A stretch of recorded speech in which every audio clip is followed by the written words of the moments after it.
Pundits in the house, and you are watching Euro Night.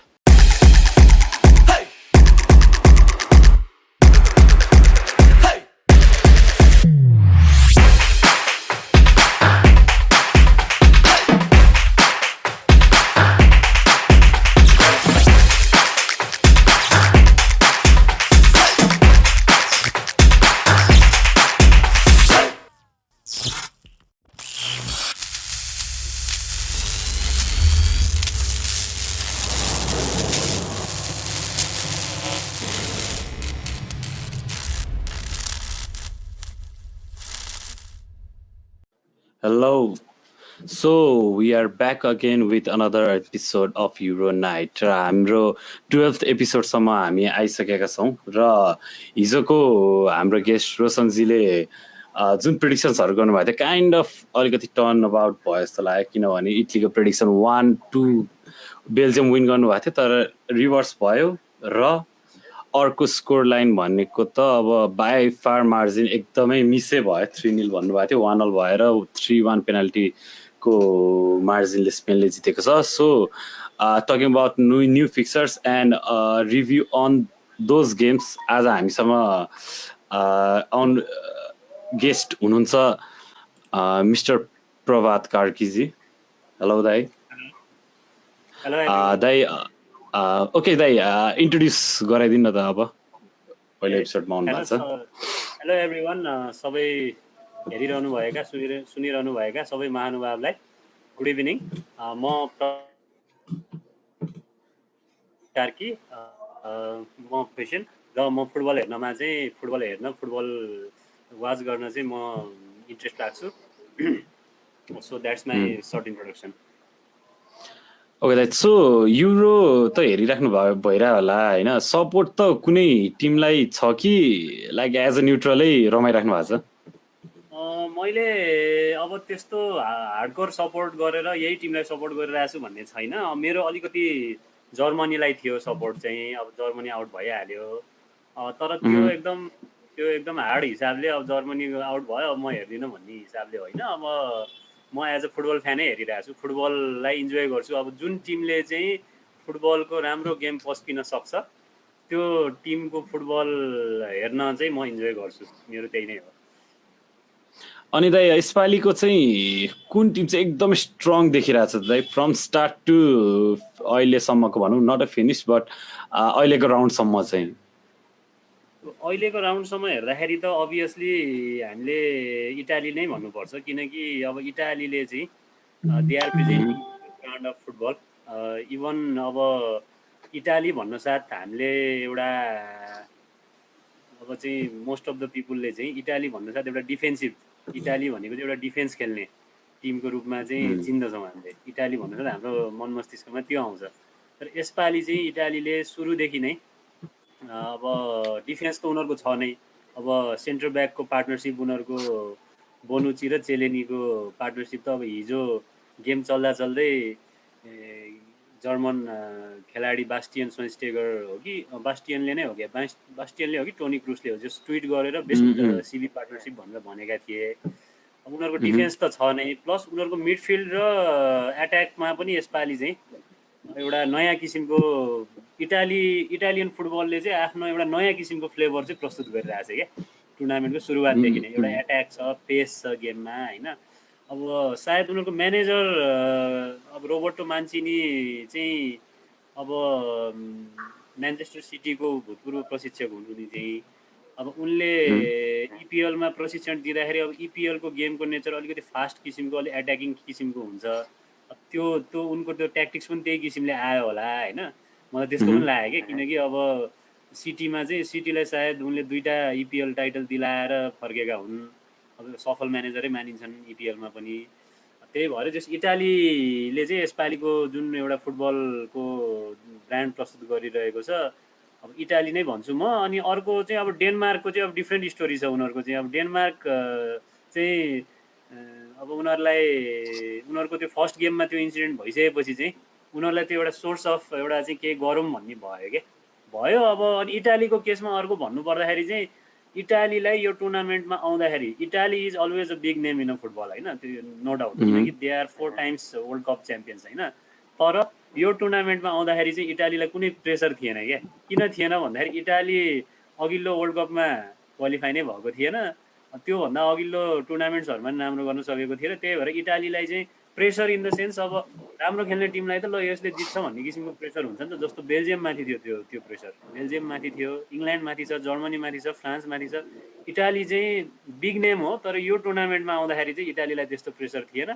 त्यही भएर पनि उसले चाहिँ राम्रै खेलिरहेको छ। अब डेनमार्कको चाहिँ त्यो इन्सिडेन्ट, अब उनीहरूको त्यो क्रिस्चियन एरिक्सन अब उनीहरूको राम्रो खेलाडी क्याप्टेनै हो क्यारे सायद होइन, क्याप्टेनै हो कि होइन, क्याप्टेन चाहिँ हो कि त्यो हो, त्यो म्याचमा क्याप्टेन थिए कि थिएन? क्याप्टेन अब क्याप्टेन होइन, साइमन केयर थियो। मेजर हो, त्यो हो, जस उनीहरूको मेजर प्लेयर हो नि त, प्ले मेकर नै हो। अब त्यस्तो भइसकेपछि डेनमार्कको टिमलाई पनि एउटा छुट्टै किसिमको एउटा इन्सपिरेसन अथवा पम्पिङ अप भनौँ न, त्यो चाहिँ भएको छ। डेनमार्कले पनि आज गेम छ उनीहरूको, अब राम्रै गर्छ जस्तो लागिरहेको छ मलाई। ओके दाइ, सो तपाईँले चाहिँ काइन्ड अफ इटलीलाई ब्याक गरिराख्नु भएको छ टु विन दिस टुर्नामेन्ट होइन। So let's take a review on yesterday's game होइन। हामीले त अब राति हेऱ्यौँ है, राति हेर्दा नि रमाइलो चाहिँ एकदमै रमाइलो भइरहेको थियो।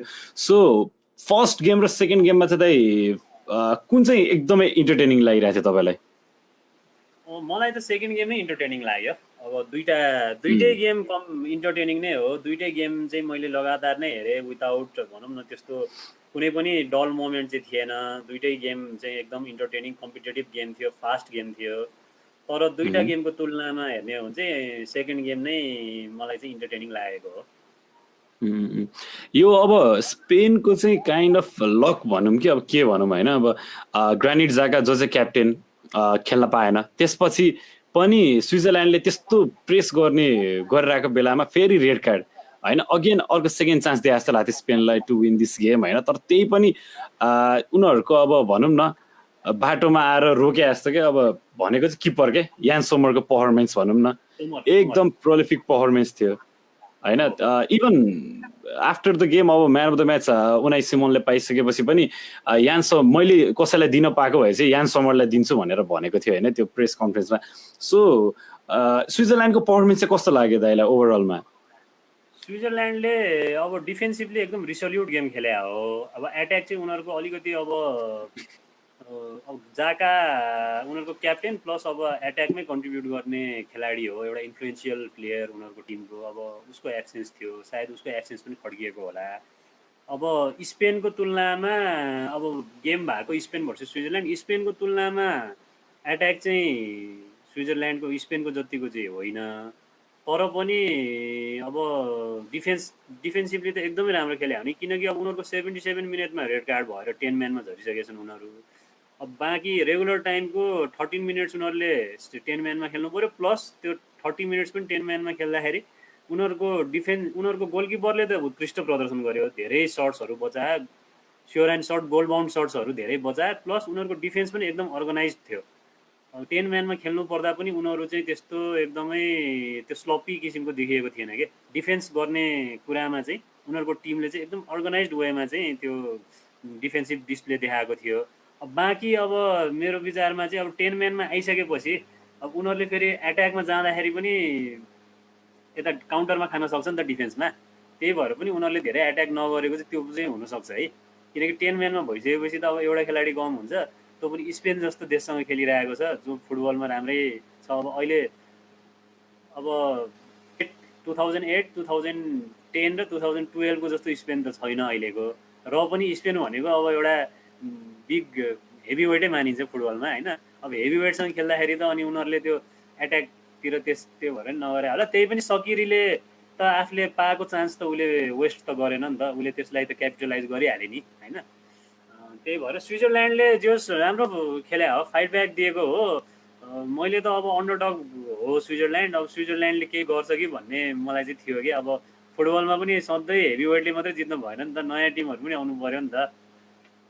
त्यही भएर ठिक थियो स्विजरल्यान्डको गेम चाहिँ ठिक थियो। अब लास्टमा उनीहरूले पेनाल्टीमा चाहिँ अब अघिल्लो गेममा 5मा 5 हान्ने टिमले फेरि यसपालि चाहिँ अब 3टा लगालग मिस गर्यो। नत्र पेनाल्टी पनि एडभान्टेज त स्विजरल्यान्डै थियो नि। अब सर्जियो बुस्केट्सले फर्स्ट पेनाल्टी मिस गरेको थियो उता स्पेनको तर्फबाट।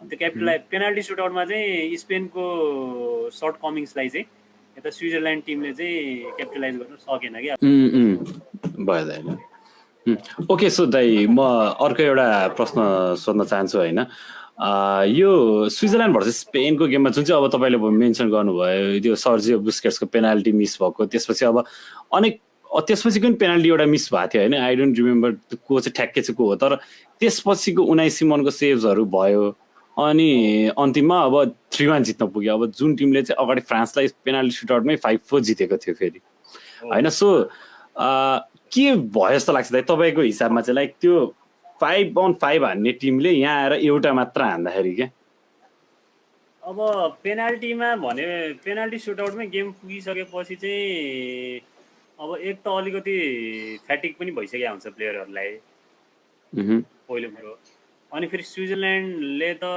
अघिल्लो गेम पनि 120 मिनट्स खेलेर फेरि पेनाल्टीमा पुग्नु परेको अघिल्लै गेममा उनीहरूले धेरै खेलिसकेको छ खेलाडीहरूले होइन त्यसमाथि फेरि त्यो जब ड्र भइसकेपछिको त्यो 30 मिनट्स 90 मिनट्सको रेगुलर टाइममा ड्र भएर पछिको 30 मिनट्स जुन खेल्नुपर्छ त्यो 30 मिनट्स त हेर्दा मात्र 30 मिनट्स हो तर त्यो 30 मिनट्सको इन्टेन्सिटी चाहिँ त्यो होल 90 मिनट्सको भन्दा अलिक डबल नै हुन्छ किनकि अब एक गोल खाएकै रिस्की छ त्यहाँ त्यो भएर एकदम हाइली इन्टेन्सिभ वेमा खेल्नुपर्ने हुन्छ त्यो फ्याटिक भएको हुन्छ प्लेयरहरूलाई अब त्यो दुईवटा गेम लगातार एक्स्ट्रा टाइम खेल्दाखेरि चाहिँ अब मेरो विचारमा स्विजरल्यान्डको खेलाडीहरूमा चाहिँ अलिकति फ्याटिकले गर्दा चाहिँ अलिकति त्यो उनीहरूको पर्फर्मेन्समा एफेक्ट गर्यो कि भन्ने मेरो चाहिँ आकलन चाहिँ त्यस्तो किसिमको छ अब स्पेनले त अघिल्लो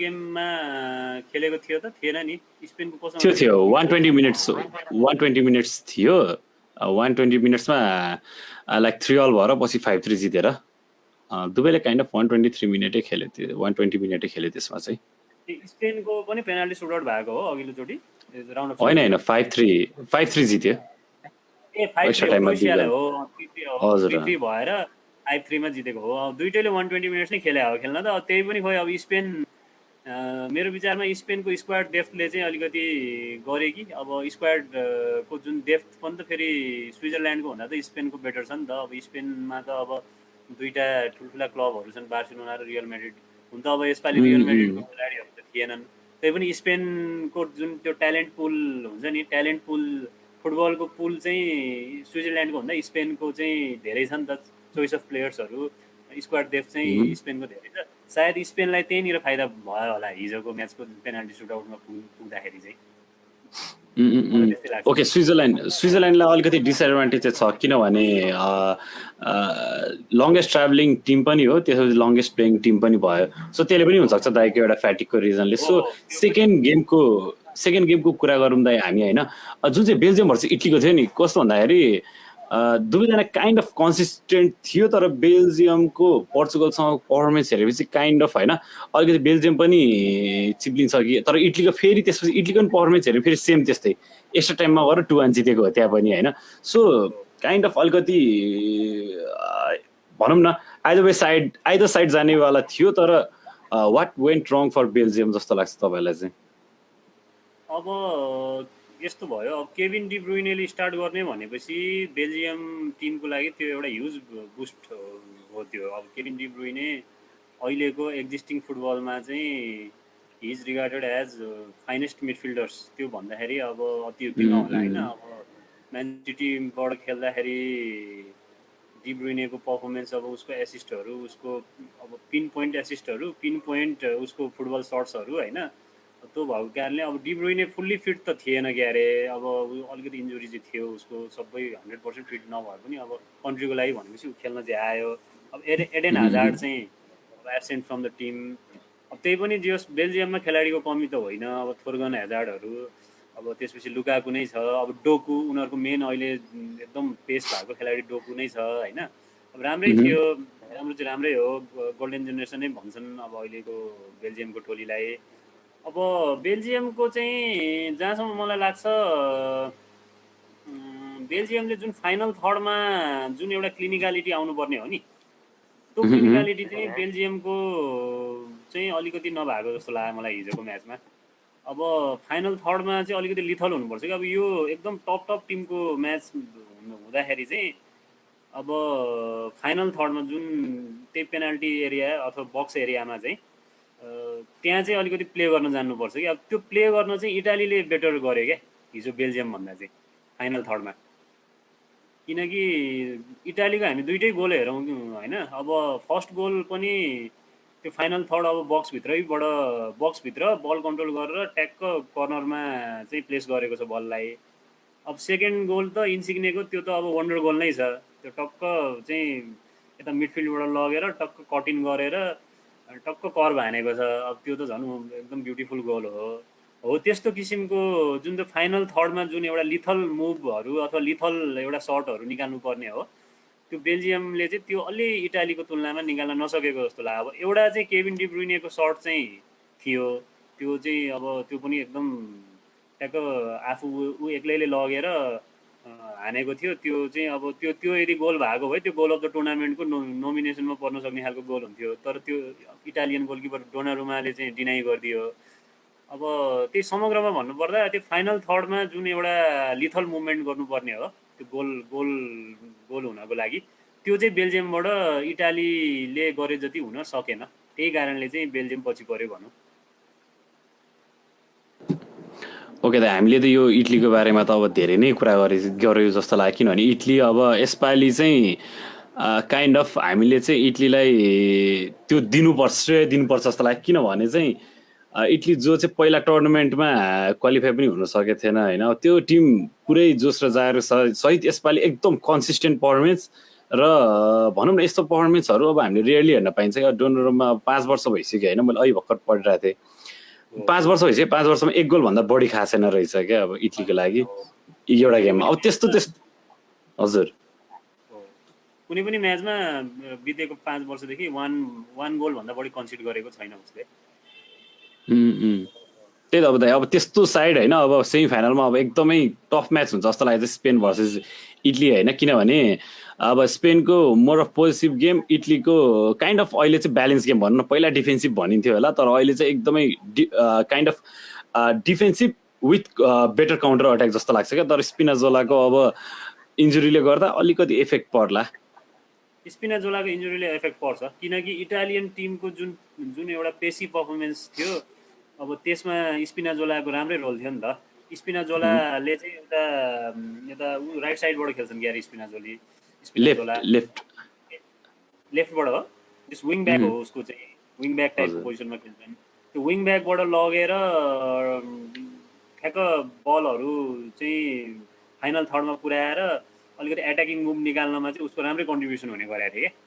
अब इटालीले चाहिँ त्यो चाहिँ अब ल्याकिङ हुने भयो। अब उसको वैकल्पिक खेलाडी अब स्पिनाजोलाको जुन वैकल्पिक विकल्पमा जो आउँछन् अब उनले चाहिँ अब स्पिनाजोलाले जतिको अब गर्न सक्लान् नसक्लान् होइन।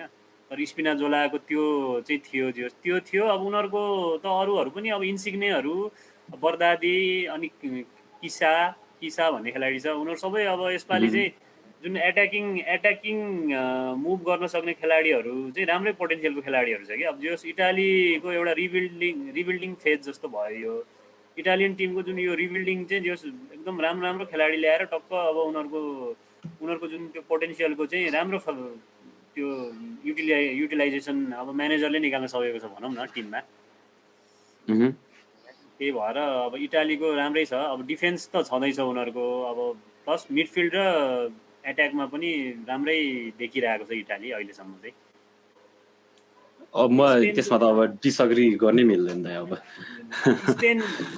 स्पेनको चाहिँ अब हेर्दाखेरि अब स्पेनको चाहिँ हामीले अब के भन्ने अब स्पेनको चाहिँ अलिकति त्यस्तो कन्सिस्टेन्ट नभएको भन्ने कि अब जोडी अल्बाहरूले त राम्रै खेलिरहेको छ। अब उनीहरू फुल ब्याक हो।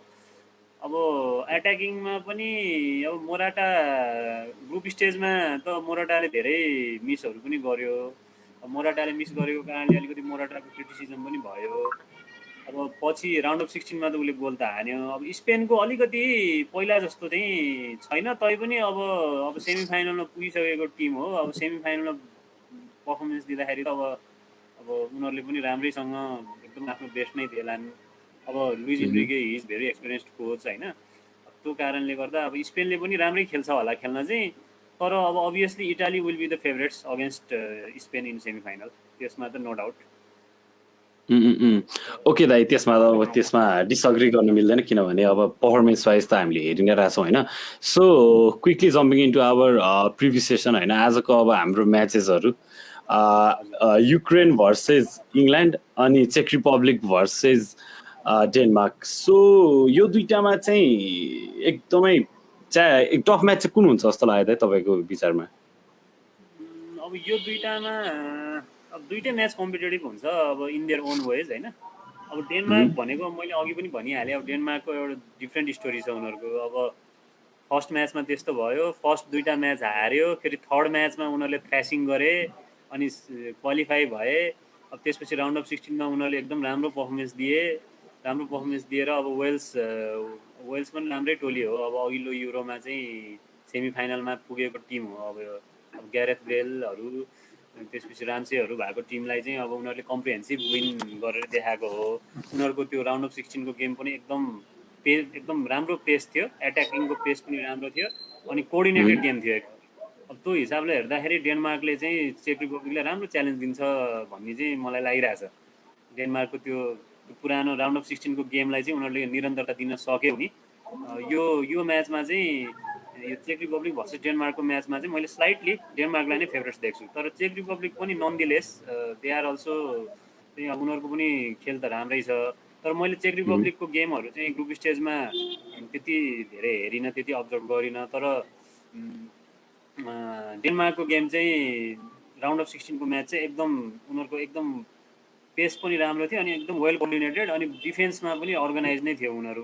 त्यो भएर यो गेम चाहिँ अलिकति मैले डेनमार्कलाई नै फेभरेट्स देख्छु। अब यताको गेममा त अब अर्को सेकेन्ड गेममा युक्रेन भर्सेस इङ्ल्यान्डको गेममा त अब अभियसली इङ्ल्यान्ड नै हो फेभरेट्स। अब हुन त अब इङ्ल्यान्ड भनेको चाहिँ नर्मल्ली इङ्ल्यान्डकै अब युकेकै प्रेसले चाहिँ ब्रिटिस प्रेसले नै इङ्ल्यान्डको चाहिँ एकदम ओभर हाइपिङ गरिदिन्छ। अब यत्रो टुर्नामेन्टमा खेल्न आइसकेपछि त अब सबै टिमले आफ्नो बेस्ट त दिइ नै हाल्छ होइन, सबैले राम्रै खेल्न केही हासिलै गर्न आएको हुन्छ।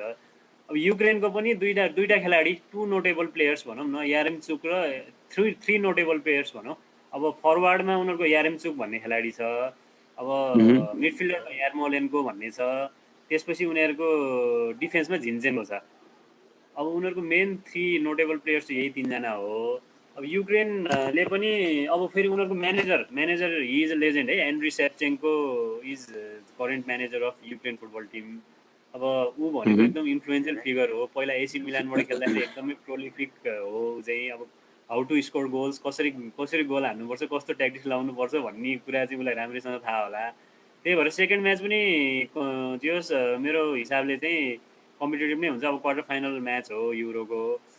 अब स्लाइटली त अब इङ्ल्यान्ड नै फेभरेट्स मान्नु पऱ्यो। अब इङ्ल्यान्डमा चाहिँ अब ह्यारी केनहरू छ, स्टर्लिङ छ, अब त्यो खेलाडीहरू राम्रो छ। दुईटै म्याच कम्पिटेटिभ हुन्छ। फर्स्ट म्याचमा चाहिँ डेनमार्क, सेकेन्ड म्याचमा चाहिँ इङ्ल्यान्ड नै हो फेभरेट्स चाहिँ अब अहिलेको सिनारियोमा भन्नुपर्दा चाहिँ। सो इङ्ल्यान्डको दाइ अब मेन है मेरो जहिले पनि क्वेसन चाहिँ यो मैले युरोनाइटमा गर्दाखेरि सोध्ने चाहिँ जेडन सान्चोलाई चाहिँ खेलाउला त यो गेममा फेरि? अब जेडन सान्चोलाई चाहिँ स्टार्टिङ दिनुपर्ने चाहिँ हो। अब जेडन सान्चोको लास्ट सिजनको बुन्डेसलिगाको स्ट्याटिस्टिक्स अब त्यो भन्नै पर्दैन। स्ट्याट्स डजन्ट लाइक होइन। अब स्ट्याट्सले नै सबै, स्ट्याट्स स्पिक्स फर इटसेल्फ छ उसको चाहिँ। अब खेलाउनु पर्ने चाहिँ हो। ग्यारेथ साउथगेटले चाहिँ एकदमै मलाई लाग्छ कि अब त्यो एकदम एट्याकिङ खेल्ने, एकदमै गोल हान्ने भन्दा पनि ऊ चाहिँ लेड ब्याक वेमा गइरहेछ है एकदम। He is going to the tournament in very laid back way क्या। बिस्तारै खेलौँ अनि टक्क गेम स्टडी गरौँ अनि कस्तो हुन्छ हेरौँ अनि त्यसपछि चाहिँ को खेलाडी पठाउनु पर्ने हो पठाएर अनि गेममा चाहिँ लास्टको अब 60 मिनट पछि चाहिँ कुन ट्याक्टिक्स लाएर अथवा कुन खेलाडी पठाएर चाहिँ राम्रो हुन्छ अनि कुन खेलाडीलाई पठाएर चाहिँ गेम स्विच हुन्छ भन्ने उसले त्यो स्टडी गरेर चाहिँ त्यस्तो गरिरहेछ जस्तो लाग्छ। अब त्यही हिसाबले चाहिँ उसले ज्याक ग्रिलिसलाई चाहिँ त्यसरी युज गरिरहेको छ होइन। अब सान्चोलाई उसले स्टार्टिङ दिनुपर्ने, स्टार्टिङको लागि एकदमै योग्य चाहिँ हो। अब गेमको त्यही त अब फर्स्ट मिनटदेखि नै एकदम एट्याक माइन्डेड खालको भएन ग्यारेथ साउथगेटको जुन स्ट्राटेजी अथवा ट्याक्टिक्स अब अहिलेसम्म हेर्दा त्यस्तै लागिरहेको छ कि उसको फर्स्ट मिनटदेखि नै सुरुदेखि नै एउटा गोल हानेर अनि टक्क आफू कन्ट्रोलमा लिने गेम भन्ने छैन क्या उसले चाहिँ सुरुमा चाहिँ एकदम ठिक्कको टिम पठाउँछ अनि टक्क म्याच अघि बढ्दै जान्छ अनि म्याच कस्तो कस्तो हिसाबले चाहिँ म्याच चाहिँ अब कस्तो ट्याक्टिक्स लाउँदा चाहिँ म्याचमा चाहिँ हामीले चाहिँ जित हासिल गर्न सक्छौँ 1-2 गोल हानेर भन्ने खालको उसले त्यो स्टडी गरेर अनि ट्याक्क ज्याक ग्रिलिस अथवा अब सान्चो पनि पठाउन सक्ला यसपालि होइन यो गेममा तर एनिवेज अब player with the potential of Jordan Sancho shouldn't spend whole of the time in bench क्या उसको युटिलाइजेसन हुनुपर्छ क्या किनकि यो अब यो गेमहरू ठुल्ठुलो टुर्नामेन्ट्सहरू भनेको त प्लेयरलाई पनि आफ्नो ट्यालेन्ट्सहरू सोकेस गर्न त एकदमै इच्छा हुन्छ नि त अनि त्यो कोचले चाहिँ त्यो कुरालाई रेस्पेक्ट गरेर त्यो खेलाडीलाई युटिलाइज गर्न चाहिँ सक्नुपर्छ अब होपफुल्ली हि स्टार्ट्स अब स्टार्टै नगरे पनि अब आजको गेममा चाहिँ सम मिनट्स चाहिँ दिनैपर्छ जोर्डन सान्चोलाई तर स्टार्ट गर्छ भन्ने कुरामा चाहिँ म अलिकति डाउटफुल नै छु स्टार्ट चाहिँ दिँदैन होला सायद मेबी सब्स्टिट्युटमा चाहिँ ल्याउँछ होला ग्यारेज साउथगेट ओके दाइ त्यो त हो होइन हाम्रो अब युक्रेन भर्सेस इङ्ल्यान्ड भन्दा पनि अब काइन्ड अफ चेक रिपब्लिक र डेनमार्कको कुरा गर्दा चेक रिपब्लिकको हाइएस्ट स्कोरर होइन प्याट्रिक सिक जसले चाहिँ अब वन्डर गोल पनि हानेछ र धन्य अब गोल्डन बुटको कन्टेन्डर पनि छ किनभने फोर्सबक्स छैन क्रिस्टियानो रोनाल्डो छैन र सेकेन्ड प्लेसमा प्याट्रिक सिक मात्र छ सो प्याट्रिक सिकको फर्मलाई लिएर चाहिँ दाइ यो गेम कस्तो हुन्छ होला त डेनमार्कसँगको प्याट्रिक सिक को अब राम्रै छ फर्ममै छ अब हि विल बी डेफिनेटली होइन अब चाहिँ गोल स्कोर गर्नको लागि he will be looking forward to it अब डेनमार्कको पनि अब राम्रै डेनमार्कको अब डिफेन्स चाहिँ अब राम्रै छ अब वेल्सको पनि अब वेल्सको एट्याकलाई चाहिँ उनीहरूले क्लिन सिट नै मेन्टेन गरेको हो लास्ट गेममा अब म्याच चाहिँ जान्छ जियोस् म्याच चाहिँ एकदम कम्पिटेटिभ हुन्छ यो म्याच अब पिटर सिकले चाहिँ अब आफ्नो गोल स्कोरिङ स्ट्रिकलाई चाहिँ he will be definitely looking forward to चाहिँ अब एक्सटेन्ड इट अब अर्को हाम्रो होल्स टोमस होल्स भन्ने खेलाडी पनि छन् चेकका उनको पर्फर्मेन्स पनि राम्रै छ एट्याकिङमा चेक रिपब्लिकको एट्याकिङ डिपार्टमेन्टमा भनौँ न अब त्यो भएर यो म्याचमा गोल चाहिँ हुन्छ जस्तो डेनमार्कले अघिल्लो म्याच राउन्ड अफ 16मा क्लिन सिट मेन्टेन गर्यो तर यो म्याचमा चाहिँ अब चेक रिपब्लिकले चाहिँ जस अब गेममा चाहिँ दुवैतर्फबाट गोल चाहिँ हुन्छ अब जित्न चाहिँ कसले जित्छ अब त्यो गेम कम्पिटेटिभ नै होला तर कुनै पनि टिमबाट गोल नहुने क्लिन सिट मेन्टेन हुने चाहिँ हुँदैन होला जस्तो लागिरहेको छ मलाई यो गेममा चाहिँ अब होल्स र सिक नै हो मेन डेनमार्कको लागि चाहिँ अब उनीहरूले they have to take care of this two players if they want to subdue चेक रिपब्लिक एन्ड अब त्यसपछि चाहिँ उनीहरूको एट्याकलाई सबड्यु गरेर आफ्नो एट्याक पनि अब मेन्टेन त गर्नु नै पऱ्यो डेनमार्कले फेरि त्यही अब मलाई त्यस्तै लाग्छ ओके दाइ हामी काइन्ड अफ अब सेसनको इन्डिङमा आइरहेको छ होइन सो हामीले जहिले कन्क्लुड गर्नु अगाडि चाहिँ हामी प्रिडिक्सन्सहरू लिन्छौँ सो तपाईँको प्रिडिक्सन चाहिँ के छ यो गेमको लागि फर्स्ट युक्रेन भर्सेस इङ्ल्यान्डको युक्रेन भर्सेस इङ्ल्यान्डको चाहिँ मलाई लाग्छ यो गेम 3-2 हुन्छ होला 3-2 इङ्ल्यान्ड विन ओके अर्को चाहिँ चेक रिपब्लिक भर्सेस डेनमार्कको चाहिँ चेक रिपब्लिक भर्सेस डेनमार्कको चाहिँ यो गेम चाहिँ मेरो विचारमा यो गेम 2-2 दिस गेम 2-2 भएर एक्स्ट्रा टाइममा जान्छ कि भन्ने मेरो त्यस्तै प्रेडिक्सन भनौँ न ओके सो जित्न चाहिँ कसले जित्छ त दाइ तपाईँको विचारमा त्यसो भए चाहिँ डेनमार्कले नै जित्छ जस्तो लाग्छ मलाई अब मलाई चाहिँ अहिले लागेको मेरो इन्स्टिङले चाहिँ मलाई डेनमार्कले नै जित्छ कि जस्तो लाग्यो मलाई यो गेममा चाहिँ ओके त्यो भनेको चाहिँ अब काइन्ड अफ अब हाम्रो ह्युज कमब्याक हुन जान्छ होइन डेनमार्कले यो जित्यो भने यो जित्छ चाहिँ त्यसपछि डेनमार्कले यो जित्यो भने त्यो सेमिफाइनलमा वेभर विन्स फर्स्ट म्याचमा उनीहरूसँग कम्पिट गर्ने धेरै राम्रो Winner of चान्स the हुन्छ Euro Night. हजुर दाइ सो ओके दाइ हामी सेसनको कन्क्लुजन गर्छौँ होइन सो कन्क्लुजनमा चाहिँ तपाईँलाई चाहिँ यो सेसन कस्तो लाग्यो त सेसन मलाई राम्रो लाग्यो अब आई लाइक टु इन्टरेक्ट होइन अब आफूलाई इन्ट्रेस्ट लाग्ने विषयमा चाहे फुटबल होस् चाहे अरू कुनै टपिक होस् होइन मलाई इन्टरेक्सन गर्न I like to interact with like minded peoples in the topic that interest me so obviously I enjoyed this interaction मैले इन्जोय गरेँ यो इन्टरेक्सन यो टक जुन हामी गऱ्यौँ आई इन्जोय इट हजुर ओके थ्याङ्क यू दाई for coming in this session होइन अब लेट्स अप अब हाम्रो फाइनलसम्मको सेसनमा कुनै बेला अब तपाईँ फ्री हुनुभयो भने फेरि एकचोटि हामीसँग जोइन गर्नु होला so we can have we get to talk about football होइन अझै एन्ड मैले पहिल्यै भनिरहेको छु टु आवर भ्युअर्स होइन हामीले चाहिँ फेरि एफपिएल पण्डित फेरि रिभ्याम्प गर्दैछौँ सो लेट्स होप अब चाँडै नै हाम्रो एफपिएलको सबै सिटहरू आउने बित्तिकै हामी त्यसलाई नै कन्टिन्यू गर्छु okay so stay home stay safe and keep watching Euro Night. Okay.